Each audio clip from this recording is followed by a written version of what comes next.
Joe abusuafo ebe mo bibia akwa abashonko so e dey aba POG Media so ebe show bibia sese afei eno obedwumadi we so over like ube share no subscribe to the channel and send your political trending news be a go to cover my bibia no POG Media so ene abusuafo na tifo agepeni se omoni ebe adwuma abum no meti yesu frɛ so and the political highway no so na yenze bebre ni aso akote in 70 benesen ese ano chief justice the suspension akan and asisi ano Afenyo Markins eba the minority fu nyina mpanina MPP for parliament mo panina waba abontin abeka say asisi ano chief justice suspension akan no eno interest Mahama na say bi amfa na ni bronco so John Mahama so cause asisi ano committee and omadwuma president Mahama the ultimate kahwe mfa ho a decision be take fa to kono ho bia no committee no na omadwuma nti omo bibia omo ne community no enka ene John Mahama and also omo ne kokasa asem na waka ne kefe a ewa yi papa me so bibia ambra me jo bibia ambra mo so me shop so me akọ ne akọ akoti do bias.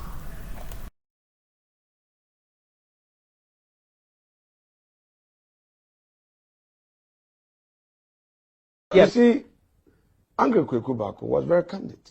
See, the president knows the politics of this country.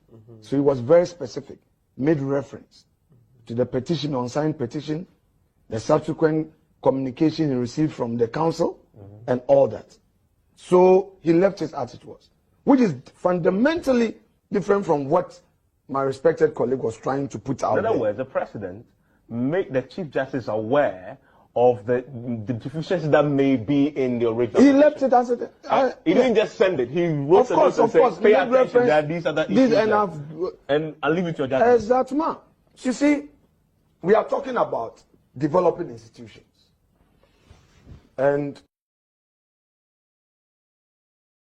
if each time institutions try to assert themselves, we turn around to bastardize them, then I'm afraid we're not going to get anywhere. Is it the president who has removed Charlotte Osei? Or it's an institution that has done its work in accord with law and has thus made a recommendation for her exit? The NDC may not be happy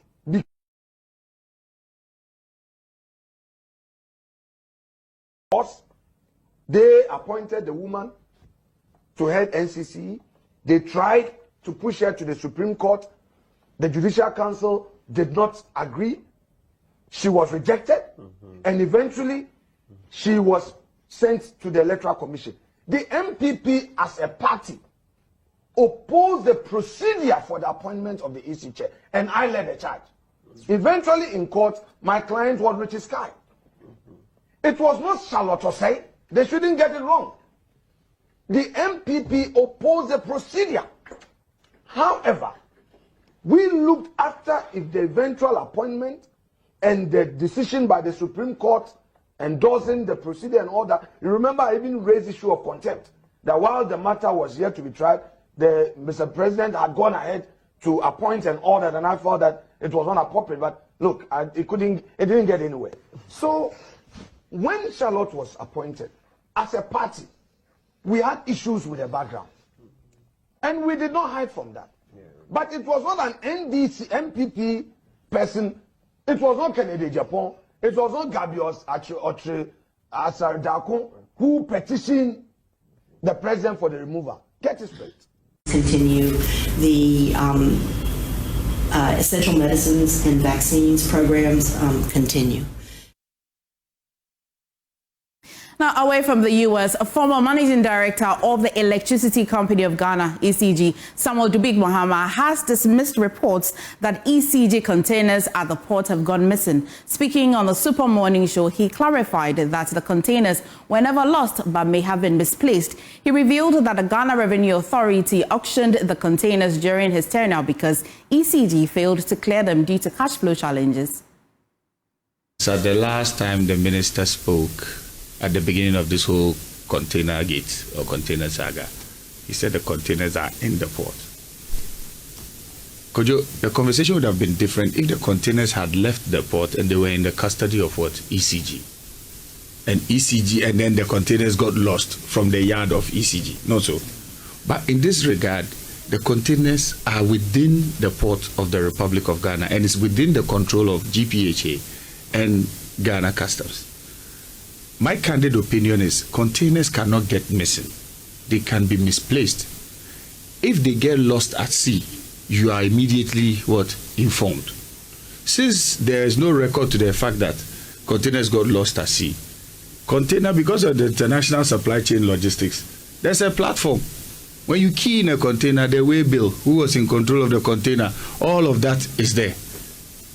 I just think, we should dial it down a notch. Let's all assist the minister. Because we all need to get to the bottom of this, to get to the bottom of where each container sits. And I think it's just a matter of all of us, including ECG, including the two state agencies who are in control of the port, have a proper sit down, go through the paperwork, run it through the system, and definitely we'll come to the right conclusions. So are you saying the containers are there at the ports? What I'm saying is the containers cannot get missing. At worst, they have been misplaced, or the only other option of a container leaving the port is through an auction. So there's also a database that will show which containers have been auctioned. So the whole conversation is ECG, yeah, it's okay, fine. In every home there are issues, but the conversation now is this: let's situate it. The containers were in the port. To the best of my knowledge, at the time I was leaving, it was well within. The only people that would give me that full facts was the Director for Materials and Transport. And I believe strongly at that point, his main concern was that we were not having enough cash flow to take the containers out of the port. Okay. 2, there was an investigation under the LNR project. So those bunch of containers, which was quite a number, were also stuck at the port because Yoko was investigating. How many? I can't say off the top of my head, but they are quite. Now, PDS also came in. At that point, at some point, we realized that some of the containers were being auctioned. So auctioned by whom? By the GRA, by the Customs Division. While you were there, they started to auction some of these containers. Yes, it came to my notice, and I responded. I don't know, for some weird reason, some of those letters have found their way into the public domain. I wrote a few letters saying, hey, could you halt on the sale of these containers? Blah. I quite remember, I don't think I got any response on that. President John Mahama is warning of possible severe flooding as he expresses concern over the Garrett project, which he says are all behind schedule. During a tour of major drainage systems and flood-prone areas with the anti-flood task force, he urged authorities to expedite all projects under Garrett to mitigate the impact of the rains. The Greater Accra Resilience and Integrated Development Project was initiated under the administration of President Nana Addo Akuffo X. The project was approved in 2019 with funding from the World Bank aiming to address flooding, improve drainage infrastructure in the Greater Accra region. Presidential Affairs correspondent Maxwell Agbagba has more in this report.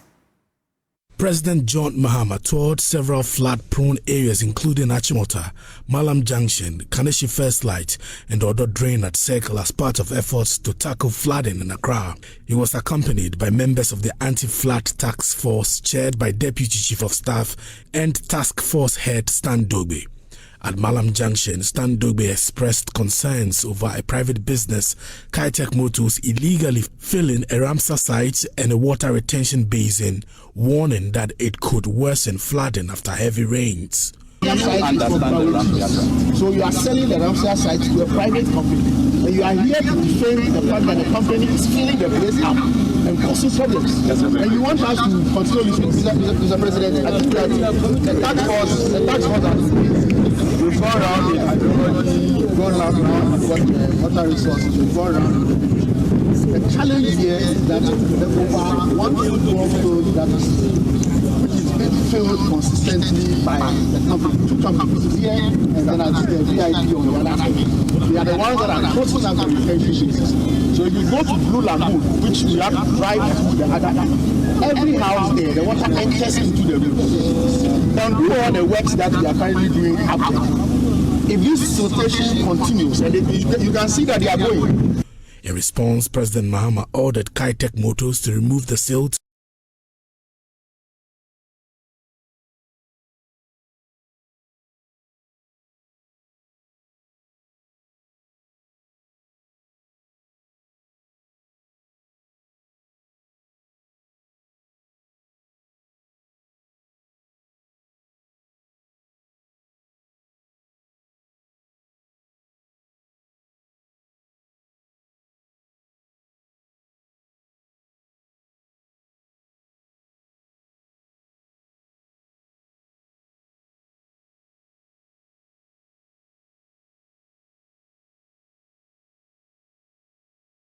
$100 million places Ghana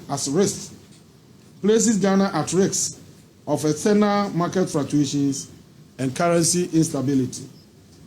This dependency exacerbates food inflation. Ebusuafo Nyankopon show bibia oguzuni erese adwumadi we yedo bibia se hanom POG Media ofa etosumienu ene yedri.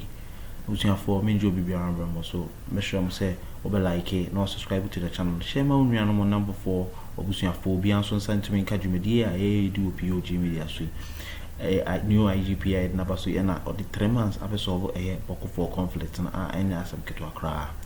Menjo bibia rambram so meshram say me ma connect into aso. Significantly affecting households and aggravating economic hardships for the most vulnerable populations. Although blessed with abundant agricultural resources, Ghana has struggled with food production inefficiencies, lack of infrastructure, limited access to essential inputs, and weak integration within the agricultural value chain.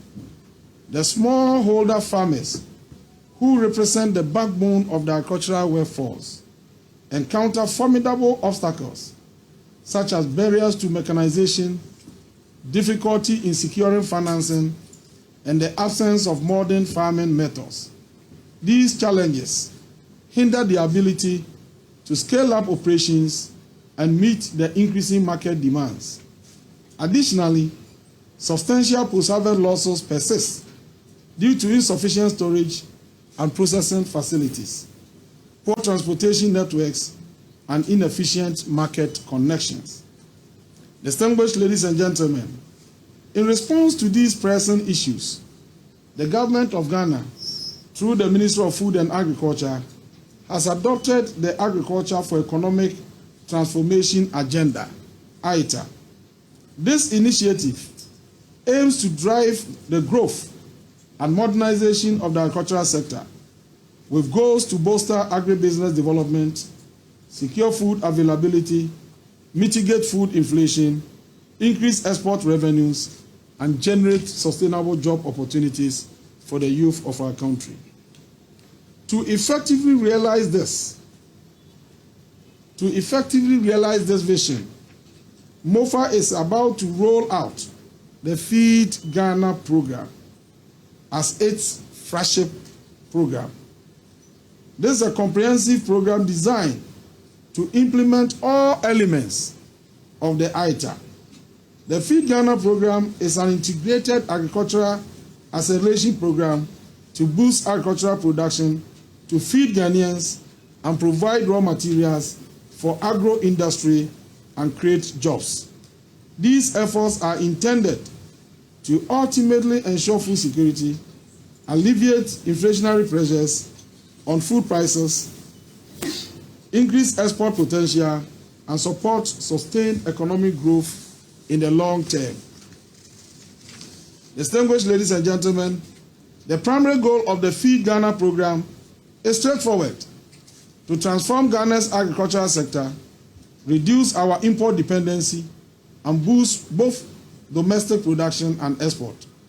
We aim to ensure food security and improve nutritional outcomes while creating sustainable employment and empowering our youth and women. Now, these are some of the key initiatives under the Feed Ghana program. 1, advancement of smart agriculture.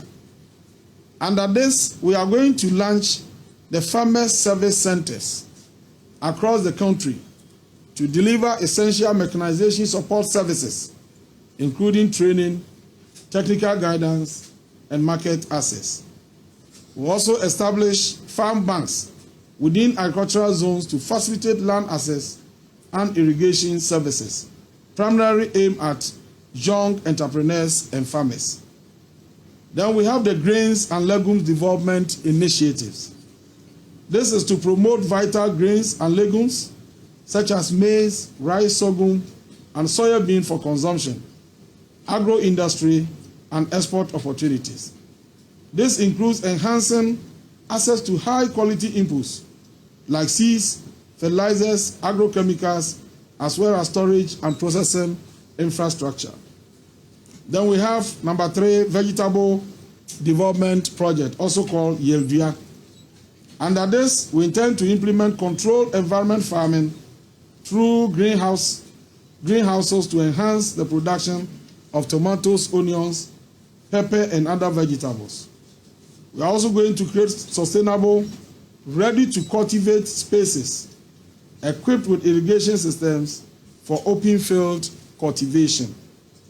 Offer technical assistance to urban and peri-urban vegetable farmers to advance for home, school, and community gardening programs. And then we are also looking at poultry industry revitalization. Under this, we want to introduce a poultry farm to table project to increase poultry production in partnership with Poultry Farmers Association, incentivize household poultry production, domestic consumption, and interest through the Nkokon Ketenkete program. Then we are also looking at livestock development initiative, which aims to boost the production of meat and dairy, particularly from cattle, pigs, and small ruminants, to strengthen the national livestock sector. Then we are also looking at what we call the Feed the Industry program. Under this program, we want to increase production of local raw materials for animal feed manufacturing to guarantee a steady supply of agricultural products for industrial use. We are also looking at the oil palm industry development, formulate a national palm oil industry policy that offers incentives to palm oil production and value chain development to address the country's consumption deficit. Develop commercial palm plantations throughout the nation and promote outgrower schemes to position Ghana prominently in the global palm oil market. We are also looking at other industrial crop initiatives, foster the cultivation and processing of additional industrial crops such as cashew, mango, coconut, shea, and rubber through agro-industrial zones. Investment in infrastructure and agro-production enclaves. We want to create agro-production enclaves equipped with essential infrastructure, including irrigation systems, access roads, and warehousing facilities to boost agricultural productivity and enhance market access. Innovative agricultural financing.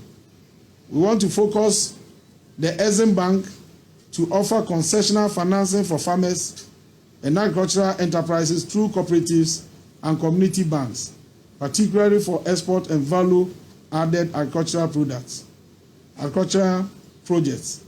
Resource the Ghana Incentive-Based Risk-Sharing Agricultural Lending (GESL) scheme to reduce lending risks and provide insurance coverage. Distinguished members of the press, as we embark on this journey, the Ministry of Food and Agriculture will lead the implementation of the Feed Ghana program in collaboration with other ministries such as Trade, Agribusiness and Industry, Finance, Local Government, Parliament, Local Government Service, other departments and agencies farmer organizations, and private enterprises. The ministry will establish a national oversight committee to provide strategic direction and a technical implementation committee to offer essential technical support. These bodies will work in tandem to ensure the smooth execution of the program. The ministry will engage in consultation with stakeholders, develop detailed program documentation, and launch the Feed Ghana program, establishing the necessary structures for effective implementation. Together, we will forge a new path for Ghana's agriculture, a path that enhances food security, revitalizes our economy, and empowers our farmers. It is time to turn our rich agricultural potential into a reality.